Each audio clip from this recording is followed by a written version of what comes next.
ಕುಮಾರಸ್ವಾಮಿ ಅವರೇ, ಹಾಗೆ JK ಕೃಷ್ಣಾರೆಡ್ಡಿ ಅವರೇ, ತಿಪ್ಪೇಸ್ವಾಮಿ ಅವರೇ, ಹಾಗೆ ರಮೇಶ್ ಗೌಡ್ರೆ, ನಾಡಗೌಡ್ರೆ, ನಿಂಗಪ್ಪ ಅವರೇ, ಜವರಾಯಗೌಡ್ರೆ, ಹಾಗೂ ಕೃಷ್ಣಪ್ಪ ಅವರೇ, ತಿಮ್ಮೇಗೌಡ್ರೆ, ಇನ್ನು ಆ ಕಡೆ ಇಲ್ಲಿ ಯಾರ್ಯಾರು ಇದ್ದೀರೋ ಎಲ್ಲ, ಪ್ರಕಾಶ್ರವರೇ, ಶರವಣ ಅವರೇ, ಹಾಗೂ ಮಹಿಳಾ ನಾಯಕಿಯರಾದಂಥ ರಶ್ಮಿ ಅವರೇ, ಶೈಲಜಾ ಅವರೇ, ಮತ್ತು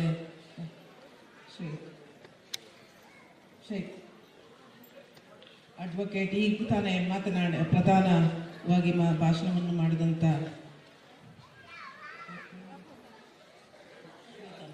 ಶ್ವೇತಾರವರೇ, ಹಾಗೂ ಈ ಸಭೆಯಲ್ಲಿ ಭಾಗವಹಿಸ್ತಿರುವ ಎಲ್ಲ ನನ್ನ ಆತ್ಮೀಯ ಅಕ್ಕ ತಂಗಿಯರೇ, ಅಣ್ಣ ತಮ್ಮಂದಿರೇ, ಈ ಒಂದು ದಿವಸ ಮಹಿಳಾ ದಿನಾಚರಣೆಯನ್ನು ಆಚರಣೆ ಮಾಡ್ತಾ ಇದ್ದೇವೆ. ಇಲ್ಲಿ ನೆರೆದಿರುವ ಎಲ್ಲ ಮಹಿಳೆಯರಿಗೆ ನಾನು ಮಹಿಳಾ ದಿನಾಚರಣೆಯ ಹಾರ್ದಿಕ ಶುಭಾಶಯಗಳನ್ನು ತಿಳಿಸೋದಕ್ಕೆ ಬಯಸ್ತೇನೆ.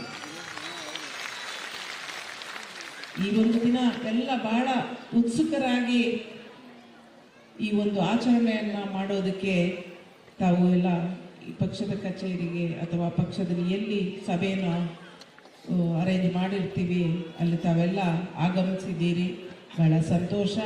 ನಿಮ್ಮೆಲ್ಲರ ಜೊತೆ ನಾನು ಈ ಆಚರಣೆಯಲ್ಲಿ ಪಾಲ್ಗೊಳ್ತಿರೋದು ನನಗೂ ಬಹಳ ಸಂತೋಷದ ವಿಷಯ ಅಂತೇಳಿ ಈ ಸಂದರ್ಭದಲ್ಲಿ ಹೇಳೋದಕ್ಕೆ ಬಯಸ್ತೇನೆ.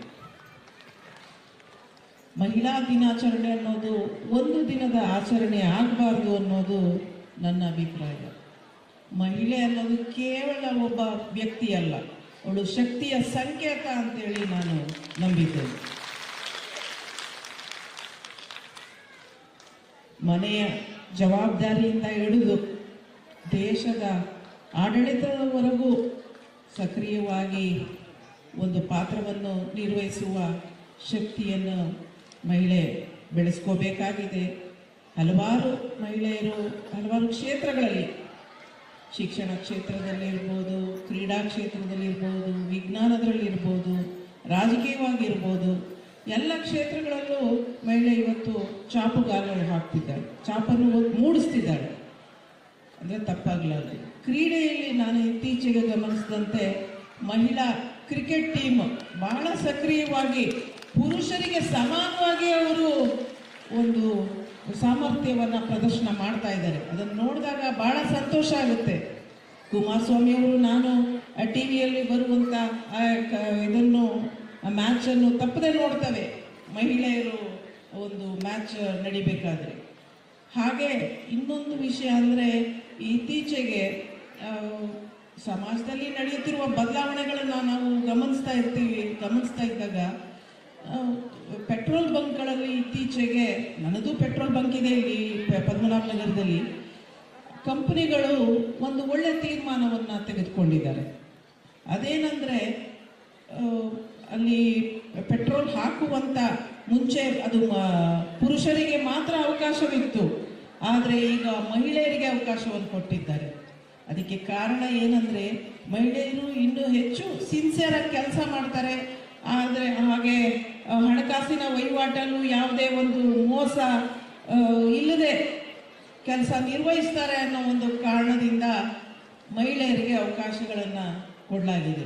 ಇದನ್ನೆಲ್ಲ ಕಂಡಾಗ ಮಹಿಳೆ ತನ್ನ ಸಾಮರ್ಥ್ಯವನ್ನು ಹೆಚ್ಚು ಬೆಳೆಸ್ಕೊಂಡಲ್ಲಿ ಸಿನ್ಸಿಯರಾಗಿ ಕೆಲಸ ಮಾಡುವಂಥ ಒಂದು ಒಂದು ಏನು ಹೇಳ್ತಾರೆ, ಒಂದು ಕೆಪಾಸಿಟಿಯನ್ನು ಬೆಳೆಸ್ಕೊಂಡಾಗ ಅದು ಅವಕಾಶಗಳು ತಾನಾಗೆ ಒದಗಿ ಬರುತ್ತೆ. ಆದರೂ ಮಹಿಳೆಯರಿಗೆ ಈ ಸಂದರ್ಭದಲ್ಲಿ ಸಮಾನ ಗೌರವ, ಸಮಾನ ಅವಕಾಶಗಳು ಹಾಗೂ ರಕ್ಷಣೆ ಇವು ಮೂರು ಸಿಗಬೇಕಾಗಿದೆ. ಮಹಿಳೆಯರು ಒಂದು ಜೀವನದಲ್ಲಿ ಅವರು ಮೂರು ತರವಾದ ಜೀವನವನ್ನು ಮಾಡ್ತಾರೆ ಅಂತ ಈ ಸಂದರ್ಭದಲ್ಲಿ ಹೇಳಕ್ ಬಯಸ್ತೇನೆ. ಒಂದು, ಮದುವೆಗಿಂತ ಮುಂಚೆ ಒಂದು ಥರ ಜೀವನವನ್ನು ನಡೆಸ್ತಾ ಇರ್ತೀವಿ. ಮದುವೆ ಆದ ನಂತರ ಅಲ್ಲಿ ಹೋದ ಮನೆಗೆ ಹೊಂದಿಕೊಂಡು ಅದು ಒಂಥರ ಜೀವನ ನಮ್ಮದು. ಅದಾದ ನಂತರ ಮಕ್ಕಳಾದ ನಂತರ ಒಂದು ಥರ ಜೀವನ. ಪುರುಷರಿಗೆ ಒಂದೇ ಥರ ಜೀವನ ಆದರೆ ನಮ್ಮ ಮಹಿಳೆಯರಿಗೆ 3 ಥರ ನಾವು ಒಂದೇ ಜೀವನದಲ್ಲಿ ನಾವು 3 ಥರ ನಾವು ಜೀವಿಸಬೇಕಾಗಿದೆ. ಎಲ್ಲದಕ್ಕೂ ಹೊಂದಿಕೊಂಡು ಹೋಗುವಂಥ ಒಂದು ಸ್ವಭಾವ ಮಹಿಳೆಯರಿಗಿದೆ ಅಂತ ಹೇಳೋದಕ್ಕೆ ಬಯಸ್ತೇನೆ. ಕುಮಾರಸ್ವಾಮಿಯವರು, ಮೊದಲು ನಾನು ಮಾಜಿ ಪ್ರಧಾನಿಗಳ ಬಗ್ಗೆ ಮಾತಾಡ್ತೀನಿ. ಮಹಿಳೆಯರಿಗೆ ಹೆಚ್ಚು ಅವಕಾಶ ಸಿಗಬೇಕು, ರಾಜಕೀಯವಾಗಿ ಮುಂದೆ ಬರಬೇಕು ಮಹಿಳೆಯರು ಅನ್ನೋ ಒಂದು ಅಭಿಪ್ರಾಯನ ನಮ್ಮ ಮಾಜಿ ಪ್ರಧಾನಿ, ನಮ್ಮ ಪಕ್ಷದ ವರಿಷ್ಠರು ಇಟ್ಕೊಂಡಿದ್ದಾರೆ. ಅವರು ಹಿಂದೆ ಮುಖ್ಯಮಂತ್ರಿ ಆಗಿದ್ದಂಥ ಸಂದರ್ಭದಲ್ಲೇ ಲೋಕಲ್ ಬಾಡಿಗಳಲ್ಲಿ ಅವರು ಮಹಿಳೆಯರಿಗೆ ಅವಕಾಶವನ್ನು ಕೊಟ್ಟಿದ್ದಾರೆ. ಆ ಕಾರಣದಿಂದಲೇ ಈಗ ಹಲವಾರು ZPTP ಮೆಂಬರ್ಗಳು ಮಹಿಳೆಯರನ್ನ ನಾವು ನೋಡಬಹುದಾಗಿದೆ. ಅವರು ಒಂದು ವಿಧಾನಸಭೆಯಲ್ಲಿ ಹಾಗೂ ಲೋಕಸಭೆಯಲ್ಲೂ ಸಹ ಮಹಿಳೆಯರಿಗೆ ಅವಕಾಶ ಕೊಡಬೇಕು ಅಂತೇಳಿ ಒಂದು ಆಸೆಯನ್ನು ಇಟ್ಕೊಂಡಿದ್ದಾರೆ. ಅದು ಮುಂದೆ 28ಕ್ಕೆ ಬರುತ್ತೋ ಇಲ್ವೋ ಗೊತ್ತಿಲ್ಲ, 33ಕ್ಕಂತೂ ಬರೋ ಅವಕಾಶ ಖಂಡಿತವಾಗ್ಲೂ ಇದೆ. ಮೋದಿಯವರು ಹಾಗೆ ಅವರು ಸಹ ಈ ಒಂದು ಅಭಿಪ್ರಾಯವನ್ನು ಅವರು ಇಟ್ಕೊಂಡಿದ್ದಾರೆ. ಹಾಗಾಗಿ ಮುಂದೆ ಮಹಿಳೆಯರಿಗೆ ಅವಕಾಶ ಸಿಗೋ ಒಂದು ಚಾನ್ಸಸ್ಸು ಹೆಚ್ಚಿಗೆ ಇದೆ ಅಂತ ಹೇಳ್ಬೋದಾಗಿದೆ. ಹಾಗೆ ನಮ್ಮ ಪಕ್ಷದ ವರಿಷ್ಠರು ಹಲವಾರು ಮಹಿಳೆಯರಿಗೆ ರಾಜಕೀಯವಾಗಿ ಬೆಳೆಸಿದ್ದಾರೆ. ಅವರು ಲೀಲಾವತಿ ಅಮ್ಮನವ್ರು ಕಾಣಲಿಲ್ಲ ಈ ಬಾರಿ. ಲೀಲಾವತಿ ಅಮ್ಮ ಹಲವಾರು ಮಹಿಳೆಯರನ್ನ ರಾಜಕೀಯವಾಗಿ ಬೆಳೆಸಿದ್ದಾರೆ ಅವರು. ಹಾಗಾಗಿ ಅವ್ರಿಗೆ ಆ ಒಂದು ಆಸೆ ಇದೆ, ನಾನು ಮಹಿಳೆಯರನ್ನ ಮುಂದೆ ತರಬೇಕು, ರಾಜಕೀಯವಾಗಿ ಮುಂದೆ ಬರಬೇಕು ಮಹಿಳೆಯರು, ಹೆಣ್ಮಕ್ಳು ಅಂತೇಳಿ ಆಸೆಯನ್ನು ಇಟ್ಕೊಂಡಿದ್ದಾರೆ. ಅದು ಖಂಡಿತವಾಗ್ಲೂ ಮುಂದಕ್ಕೆ ಈಡೇರುತ್ತೆ ಅನ್ನೋ ಒಂದು ನಂಬಿಕೆಯನ್ನು ಇಟ್ಕೊಂಡಿದ್ದೇನೆ. ಸನ್ಮಾನ್ಯ ಕುಮಾರಸ್ವಾಮಿಯವರು ಮುಖ್ಯಮಂತ್ರಿ ಆಗಿದ್ದಂಥ ಸಂದರ್ಭದಲ್ಲಿ ಅವರು ಹಲವಾರು ಮಹಿಳೆಯರಿಗೆ ಅನುಕೂಲವಾಗುವಂಥ ಹಲವಾರು ಕಾರ್ಯಕ್ರಮಗಳನ್ನ ನೀಡಿದ್ದಾರೆ. ಮೊದಲೇ ಬಾರಿಗೆ ಅವರು ಮುಖ್ಯಮಂತ್ರಿ ಆದಾಗ ಅವರು ಮಹಿಳೆಯರಿಗೆ ಭಾಗ್ಯಲಕ್ಷ್ಮಿ ಬಾಂಡ್ ಯೋಜನೆ, ಆ ಪೆನ್ಷನ್ಗಳನ್ನು ಹೆಚ್ಚಿಗೆ ಮಾಡಿರುವಂಥದ್ದು, ಹಾಗೆ ಒಂದು ಲಾಟ್ರಿ ನಿಷೇಧ ಇರ್ಬೋದು, ಹಾಗೆ ಸಾರಾಯಿ ನಿಷೇಧ ಇರ್ಬೋದು, ಇದೆಲ್ಲ ಮಹಿಳೆಯರಿಗೆ ಅನುಕೂಲ ಆಗುವಂಥ ಕಾರ್ಯಕ್ರಮಗಳು. ಇನ್ನೂ ಹಲವಾರು ಕಾರ್ಯಕ್ರಮಗಳನ್ನು ನೀಡಿದ್ದಾರೆ ಅವರು. ಮುಂದೆ ಅವರು ಪಂಚರತ್ನ ಯೋಜನೆ ಅನುಷ್ಠಾನಗೊಳಿಸಬೇಕು ಅಂತ ಏನು ಅಭಿಪ್ರಾಯ ಇಟ್ಕೊಂಡಿದ್ರು, ಆದರೆ ನಮ್ಮ ಜನತೆ ಅದನ್ನು ಅರ್ಥ ಮಾಡಿಕೊಳ್ಳಿಲ್ಲ. ಅದನ್ನು ಜನತೆಗೆ ಈಗ ಅರ್ಥ ಮಾಡಿಸ್ಬೇಕಾಗಿದೆ. ಬರೀ ಗ್ಯಾರಂಟಿ ಯೋಜನೆಗಳಿಂದ ಇದು ನಾನು ಮಾತಾಡ್ಬೋದು ಇಲ್ವೋ ಗೊತ್ತಿಲ್ಲ, ಆದರೂ 2,000 ರೂಪಾಯಿಯಲ್ಲಿ ಏನು ಜೀವನ ಕಳೆದು ಹೋಗೋದಿಲ್ಲ. ಮಕ್ಕಳಿಗೆ ಒಳ್ಳೆ ಎಜುಕೇಷನ್ ಸಿಗಬೇಕಾಗಿದೆ. ಗ್ರಾಮೀಣ ಭಾಗದಲ್ಲೂ ಮಹಿಳೆಯರಿಗೆ, ಹೆಣ್ಣು ಮಕ್ಕಳಿಗೆ ನಮ್ಮ ಮಕ್ಕಳಿಗೆ ಒಳ್ಳೆ ಎಜುಕೇಷನ್ ಸಿಕ್ಕಿದ್ರೆ ಅವ್ರಿಗೆ ಒಳ್ಳೆ ಕೆಲಸ ಕಾರ್ಯಗಳು ಸಿಗ್ತವೆ ಮುಂದಕ್ಕೆ. ಹಾಗಾಗಿ ಅದು ಒಂದು. ಜೊತೆಗೆ ಹಾಸ್ಪಿಟ್ಲ್ಗಳು ಅಷ್ಟೇ, ಒಳ್ಳೆ ಟ್ರೀಟ್ಮೆಂಟ್ ಸಿಗುವಂಥ ಹಾಸ್ಪಿಟ್ಲ್ಗಳಲ್ಲೂ ಒಂದು ಜಿಲ್ಲಾ ಮಟ್ಟದಲ್ಲಿ, ತಾಲೂಕು ಮಟ್ಟದಲ್ಲಿ ಆದರೆ ಜನರಿಗೆ ಅನುಕೂಲ ಆಗುತ್ತೆ ಅನ್ನೋ ಒಂದು ಅಭಿಪ್ರಾಯ ಇಟ್ಕೊಂಡು ಪಂಚರತ್ನ ಯೋಜನೆ ಅಂತ ಏನು ರೂಪಿಸಿದ್ರು, ನಮ್ಮ ಜನತೆ ಆ ತಾತ್ಕಾಲಿಕವಾಗಿ ಏನು ಉಪಯೋಗ ಸಿಗುತ್ತೆ 2,000 ರೂಪಾಯಿ, ಅದ್ರ ಬಗ್ಗೆ ಹೆಚ್ಚು ಗಮನ ಕೊಟ್ಟರು. ಆದರೂ ಅವ್ರಿಗೆ, ನಮ್ಮ ಮಹಿಳೆಯರಿಗೆ, ನಮ್ಮ ಒಂದು ಗ್ರಾಮೀಣ ಭಾಗದಲ್ಲಿರುವ ಮಹಿಳೆಯರಿಗೆ ತಿಳುವಳಿಕೆಯನ್ನು ಮೂಡಿಸಬೇಕಾಗಿದೆ. ಈ ಸಂದರ್ಭದಲ್ಲಿ ಅವರಿಗೆ ಮುಂದಿನ ಟೆಂಪ್ರರಿ ಆಗಿರುವಂಥ ಬರೀ ಯೋಜನೆಗಳನ್ನು ಬಿಟ್ಟು ಪರ್ಮನೆಂಟಾಗಿ ಸೊಲ್ಯೂಷನ್ ಸಿಗುವಂಥ ಒಂದು ಯೋಜನೆಗಳಿಗೆ ಹೆಚ್ಚು ಮಾನ್ಯತೆ ನೀಡಬೇಕು ಅಂತೇಳಿ ಅದರಲ್ಲೂ ನಮ್ಮ ಗ್ರಾಮೀಣ ಭಾಗದಲ್ಲಿರುವ ಮಹಿಳೆಯರಿಗೆ ತಿಳುವಳಿಕೆ ಮೂಡಿಸಬೇಕಾಗಿದೆ. ಅದು ನಾನು ಇಲ್ಲಿ ನೆರೆದಿರುವ ಎಲ್ಲ ನಮ್ಮ ಪಕ್ಷದ ಮಹಿಳಾ ನಾಯಕಿಯರಿಗೆ ನಾನು ಕೈ ಮುಗಿದು ಮನವಿ ಮಾಡ್ತೇನೆ. ದಯವಿಟ್ಟು ಎಲ್ಲ ನಮ್ಮ ಮಹಿಳೆಯರಿಗೆ, ಗ್ರಾಮೀಣ ಭಾಗದಲ್ಲಿರುವ ನಮ್ಮ ಮಹಿಳೆಯರಿಗೆ ಈ ಒಂದು ತಿಳುವಳಿಕೆಯನ್ನು ಮೂಡಿಸುವ ಕಾರ್ಯ ನಿಮ್ಮಿಂದ ಆಗಬೇಕಾಗಿದೆ. ನಾನು 2 ವಿಷಯಗಳನ್ನು ಈಗ ಪ್ರಸ್ತಾಪ ಮಾಡೋದಕ್ಕೆ ಇಷ್ಟಪಡ್ತೇನೆ. ಒಂದು, ಕುಮಾರಸ್ವಾಮಿಯವರು ಹೊಸದಾಗಿ ಏನು ಫ್ಯಾಕ್ಟ್ರಿಯನ್ನು ಪ್ರಾರಂಭಿಸೋದಕ್ಕೆ ಅವರು ಪ್ರಯತ್ನವನ್ನು ಮಾಡ್ತಾ ಇದ್ದಾರೆ. ದಯವಿಟ್ಟು ಅದರಲ್ಲಿ ಮಹಿಳೆಯರಿಗೆ ಹೆಚ್ಚು ಅವಕಾಶವನ್ನು ಕೊಡಿ ಆ ಫ್ಯಾಕ್ಟ್ರಿಯಲ್ಲಿ ಅಂತ ನಾನು ನಿಮ್ಮ ಎಲ್ಲರ ಪರವಾಗಿ ನಾನು ಅವರಲ್ಲಿ ಮನವಿ ಮಾಡ್ತೇನೆ. ಹಾಗೆ ಇನ್ನೊಂದು ವಿಷಯ ಏನಂದರೆ, ನಮ್ಮ ಪಕ್ಷದ ವರಿಷ್ಠರಲ್ಲಿ ನಾನು ಮನವಿ ಮಾಡೋದಕ್ಕೆ ಇಷ್ಟಪಡ್ತೇನೆ. ಚುನಾವಣೆ ಸಂದರ್ಭದಲ್ಲಿ ನಮ್ಮ ಮಹಿಳೆಯರಿಗೂ ಹೆಚ್ಚಿಗೆ ಒಂದು ಜವಾಬ್ದಾರಿಯನ್ನು ನೀಡಲಿ. ಪಕ್ಷದ ಪರವಾಗಿ ಕ್ಯಾಂಡಿಡೇಟ್ಗಳು ಹೆಚ್ಚಿಗೆ ಇವ್ರ ಬಗ್ಗೆ ಪುರುಷರ ಮೇಲೆ ಎಷ್ಟು ಜವಾಬ್ದಾರಿ ಕೊಡ್ತಾರೋ ಅಷ್ಟೇ ಜವಾಬ್ದಾರಿಯನ್ನು ಮಹಿಳೆಯರಿಗೂ ನೀಡಲಿ. ಅವ್ರ ಸಾಮರ್ಥ್ಯವನ್ನು ಪರೀಕ್ಷೆ ಮಾಡಲಿ, ಒಂದು ಬಾರಿ ಪರೀಕ್ಷೆ ಮಾಡಲಿ. ದಯವಿಟ್ಟು ನಿಮ್ಮಿಂದ ಒಂದು ಕ್ಯಾಂಡಿಡೇಟ್ಗಳಾದಂಥವರಿಗೆ ಆ ಸಂದರ್ಭದಲ್ಲಿ ನೀವು ಸ್ಟ್ರಿಕ್ಟ್ ಆಗಿ ಒಂದು ಇನ್ಸ್ಟ್ರಕ್ಷನ್ಸ್ ನೀಡಬೇಕಾಗಿದೆ.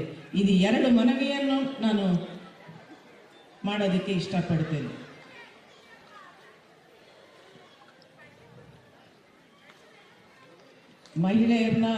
ಮಹಿಳೆಯರು ಅನ್ಕೋಬಹುದು, ಹೌದು ನಮಗೆ ಹೆಚ್ಚಿಗೆ ಅವಕಾಶಗಳು ಸಿಗ್ತಾ ಇಲ್ಲ ಅಂಥೇಳಿ ಅನ್ಕೋಬಹುದು. ಬಟ್ ಆದ್ರೂ ನಮ್ಮ ಸಾಮರ್ಥ್ಯವನ್ನು ನಾವು ಹೆಚ್ಚಿಗೆ ಮಾಡ್ಕೋಬೇಕು. ನೀವು ಎಲ್ಲಿ ಕೆಲಸ ಮಾಡ್ತೀರೋ ಆ ಬೂತ್ಗಳನ್ನು ಗುರುತಿಸ್ಕೊಳ್ಳಿ. ಅಲ್ಲಿ ನೀವು ಮನೆಗೂ ತಿರುಗಿ ಅಲ್ಲಿ ನಿಮ್ಮ ಒಂದು ಸಾಮರ್ಥ್ಯವನ್ನು ಹೆಚ್ಚಿಸ್ಕೊಳ್ಳಿ. ಆಗ ಕ್ಯಾಂಡಿಡೇಟ್ಗಳಾದವರೇ ಪಕ್ಷದ ವತಿಯಿಂದ ನಿಮ್ಮನ್ನು ಕರಿಬೇಕು. ಆ ರೀತಿ ನೀವು ನಿಮ್ಮ ಒಂದು ಸ್ವಂತ ಸಾಮರ್ಥ್ಯವನ್ನು ಹೆಚ್ಚಿಸ್ಕೊಂಡೇ ಆದಲ್ಲಿ ನಿಮಗೆ ಖಂಡಿತವಾಗ್ಲೂ ಗೌರವ ಸಿಗುತ್ತೆ. ಅದು ನಮ್ಮ ಕೈಯಲ್ಲೂ ಇರುತ್ತೆ. ನಾವು ಹೆಚ್ಚಿಗೆ ಶ್ರಮ ಹಾಕಿ ಅದನ್ನು ಪಡ್ಕೋಬೇಕಾಗಿದೆ. ಇದಲ್ಲದೆ ನಾನು ಕೆಲವು ಸಂದರ್ಭದಲ್ಲಿ ನೋಡಿದಾಗ ಈ ಒಂದು ವ್ಯವಸ್ಥೆಗಳನ್ನ ನೋಡಿದಾಗ ಮಕ್ಕಳ ಬಗ್ಗೆ ಯೋಚನೆ, ಟಿವಿಗಳಲ್ಲಿ ನೋಡ್ತೀವಿ, ಮಾಧ್ಯಮಗಳಲ್ಲಿ ನೋಡ್ತೀವಿ. ಮಕ್ಕಳಿಗೆ ನಾವು ಏನೇ ಹೆಚ್ಚು ಅವ್ರು ಏನು ಕೇಳ್ತಾರೋ ಅದನ್ನೆಲ್ಲವನ್ನೂ ಕೊಡುವ ಅಭ್ಯಾಸವನ್ನು ಇಟ್ಕೊಂಡ್ಬಿಟ್ಟಿರ್ತಾರೆ ಮನೆಗಳಲ್ಲಿ. ಎಲ್ಲದಕ್ಕಿಂತ ಮುಖ್ಯವಾಗಿ ನಾವು ಮಕ್ಕಳಿಗೆ ನೀಡಬೇಕಾಗಿರೋದು ಸಂಸ್ಕೃತಿ. ಹಣಕಾಸು ಇದು ಏನೇ ನೀಡಬಹುದು, ಆದರೂ ಯಾವುದು ಶಾಶ್ವತ ಅಲ್ಲ. ಅವ್ರಿಗೊಂದು ಸರಿಯಾಗಿ ಜೀವನ ಮಾಡುವಂಥ ಒಂದು ಸಂಸ್ಕೃತಿಯನ್ನು ನಾವು ನೀಡಬೇಕಾಗಿದೆ. ಇದೇ ಮಾತನ್ನ ನನಗೆ ಸ್ವಲ್ಪ ಚಿಕ್ಕ ವಯಸ್ಸಿನಿಂದ ರಾಮಾಯಣ ಮಹಾಭಾರತ ಓದೋ ಅಭ್ಯಾಸ ಇದೆ. ಹಾಗಾಗಿ ನಾನು ಒಂದು ಮಾತನ್ನು ಶ್ರೀಕೃಷ್ಣ ಪರಮಾತ್ಮ ದ್ರೋಣಾಚಾರ್ಯರಲ್ಲಿ ಕೇಳ್ತಾರೆ. ಏನಂದ್ರೆ ಅಶ್ವತ್ಥಾಮ ಅನ್ನೋ ಆನೆ ತೀರೋಗಿರುತ್ತೆ. ಆಗ ಇವರು ದ್ರೋಣಾಚಾರ್ಯರು ಯಾರು ಅಂದ್ರೆ ಗುರುಗಳು. ಅವರು ಎಲ್ರಿಗೂ, ಕೌರವರಿಗೆ, ಪಾಂಡವರಿಗೆ ಎಲ್ರಿಗೂ ಪಾಠ ಹೇಳಿದಂಥ, ವಿದ್ಯೆ ಕಲಿಸ್ಕೊಟ್ಟಂಥ ಗುರುಗಳವರು. ಅವರು ಮಗನಿಗೆ ಹೆಚ್ಚು ಕಮ್ಮಿ ಆಗಿದೆ ಅಂತ ಹೇಳಿ ಅವರು ಹತಾಶರಾದಾಗ ಶ್ರೀಕೃಷ್ಣ ಪರಮಾತ್ಮ ಅವ್ರನ್ನ ಪ್ರಶ್ನೆ ಮಾಡ್ತಾರೆ, ನಿನ್ನ ಮಗನಿಗೆ ನೀನು ಏನು ಕೊಟ್ಟೆ ಅಂತೇಳಿ. ನಾನು ರಾಜ್ಯ ಕೊಟ್ಟೆ, ನಾನು ಸಂಪತ್ತು ಕೊಟ್ಟೆ ಅಂತೆಲ್ಲ ಹೇಳಿದಾಗ, ರಾಜ್ಯ ಸಂಪತ್ತು ಕೊಡೋದು ಮುಖ್ಯ ಅಲ್ಲ, ಸಂಸ್ಕೃತಿ ಕೊಡೋದು ಮುಖ್ಯ ಮಕ್ಕಳಿಗೆ. ಈ ಒಂದು ಮಾತನ್ನ ಕೃಷ್ಣ ಪರಮಾತ್ಮ ದ್ರೋಣಾಚಾರ್ಯರು ಹೇಳ್ತಾರೆ. ಅದು ನನಗೆ ಮನಸ್ಸಲ್ಲಿ ಬಹಳವಾಗಿ ನಾಟಿದೆ. ಅದು ಸತ್ಯ. ಈ ಸಂದರ್ಭದಲ್ಲಿ ಅದು ಬಹಳ ಪ್ರಸ್ತುತವಾಗಿದೆ. ಈ ಒಂದು ಸಂದರ್ಭದಲ್ಲಿ ಪ್ರತಿಯೊಬ್ಬ ತಂದೆ ತಾಯಿಗಳು ನಮ್ಮ ಸಮಾಜ ಮುಂದಿನ ಸಮಾಜವನ್ನು ನಡೆಸುವಂಥವ್ರು ಯಾರು? ಯುವಕರಿಗೆ ನಾವು ಒಳ್ಳೆಯ ಸಂಸ್ಕೃತಿಯನ್ನು ಕೊಟ್ಟಾಗ ಮಾತ್ರ ಒಳ್ಳೆಯ ಸಮಾಜ ನಿರ್ಮಾಣ ಆಗೋದಕ್ಕೆ ಸಾಧ್ಯ. ಈ ಒಂದು ಮಾತು ನನ್ನ ಮನಸ್ಸಿಗೆ ಬಾಳುವಾಗಿ ನಾಟಿದೆ. ಆದ್ದರಿಂದ ಇದನ್ನು ನಾನು ಈ ದಿನ ನಿಮ್ಮ ಮುಂದೆ ಪ್ರಸ್ತಾಪ ಮಾಡಬೇಕು ಅಂತೇಳಿ ಅಂದ್ಕೊಂಡೆ. ಹಾಗೆ ಇನ್ನೊಂದು ವಿಷಯ ಏನಂದರೆ, ಮುನಿಬಾ ಅನ್ನೋ ಒಬ್ಬ ಪಾಕಿಸ್ತಾನಿ ಯುವತಿ, ಅವಳಿಗೆ 18ನೇ ವಯಸ್ಸಲ್ಲಿ ಮದುವೆ ಆಗುತ್ತೆ. ನಿಮಗೆ ಗೊತ್ತು, ನಮ್ಮ ಭಾರತ ದೇಶಕ್ಕಿಂತ ಪಾಕಿಸ್ತಾನದಲ್ಲಿ ಮಹಿಳೆಯರಿಗೆ ಒಂದು ಸ್ವಾತಂತ್ರ್ಯ ಇರೋದಿಲ್ಲ. ಪಾಪ 18 ವರ್ಷಕ್ಕೆ ಮದುವೆ ಆಗುತ್ತೆ ಅವಳಿಗೆ. ಅದು ಕೆಲವು ವರ್ಷಗಳಲ್ಲೇ ಅವಳಿಗೆ ಇನ್ನೂ 1-2 ವರ್ಷ ಏನೋ ಮದುವೆ ಆದಮೇಲೆ ಅವಳಿಗೆ ಒಂದು ಗಂಡನ ಜೊತೆಲಿ ಹೋಗಬೇಕಾದ್ರೆ ಆಕ್ಸಿಡೆಂಟ್ ಆಗುತ್ತೆ. ಎರಡೂ